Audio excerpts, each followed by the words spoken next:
साथ आग लगाया। जिसने आजादी की क्रांति की नींव रखी वो हमारी हिंदी भाषा है।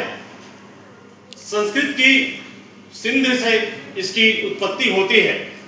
सन 769वीं ईस्वी में इसका उल्लेख हमको मिलता है। आदि कवि आदिकाल भारतेंदु हरिश्चंद्र ने भी इसका महत्वपूर्ण जिक्र किया हुआ है। तथागत गौतम बुद्ध से लेकर अभी वर्तमान तक गुरु बाबा घासीदास जिन्होंने अपना सारा प्रवचन हिंदी में दिया है। हम ऐसे क्षेत्र के रहवासी हैं छत्तीसगढ़ जहां हिंदी का 99.9% प्रभाव है। हमारा जो कृषि है जहां पे आप पढ़ाई कर रहे हैं वहां भी सारी पढ़ाई हिंदी में है, खासकर बीएससी एग्रीकल्चर की। आप यहां से कितना भी पढ़ लिख जाएं, इंग्लिश में पढ़ लें, अन्य भाषाओं में पढ़ लें, अंततः आपको किसानों के बीच में ही काम करना है। वहां जब इंग्लिश झाड़ेंगे तो आपकी वैल्यू खत्म हो जाएगी। आपको किसानों के बीच में बात करनी है, अपनी ड्यूटी करनी है। यहाँ विश्वविद्यालय में या कहीं भी आपको वर्चस्व दिखाना है भारत देश में, तो आपको हिंदी में काम करना है। इसीलिए हर विभागों में श्लोक है, हिंदी में काम करें देश का नाम करें। आप हिंदी में काम करना ही है आपको। आप देखेंगे भारतीय मुद्रा में भी हिंदी का विशेष महत्व है। उसके वर्ण अक्षरों का संयोजन आप देखिए, हर जगह हिंदी ही आपको मिलता है।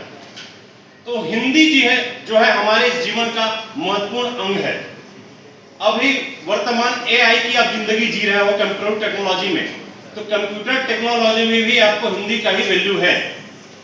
पहले जब हिंदी में जब आप काम करें देश का नाम करेगा, जब भारत सरकार ने नारा दिया था तो हिंदी भाषा को प्रमोट किया। भारतीय संविधान ने 14 सितंबर 1949 को राष्ट्रभाषा का दर्जा भी भारतीय संविधान ने दिया है। तो भारतीय संविधान भी हिंदी में लिखी गई है, भले इसकी प्रतियां अन्य भाषाओं में ट्रांसलेट हुई हों।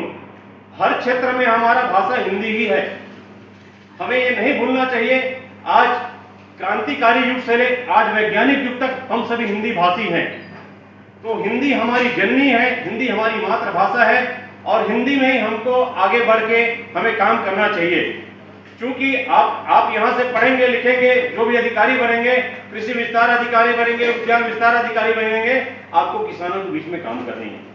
तो आपका मूलभूत जो है आपका परिचयात्मक से लेके अंतिम उद्बोधन तक हिंदी ही है।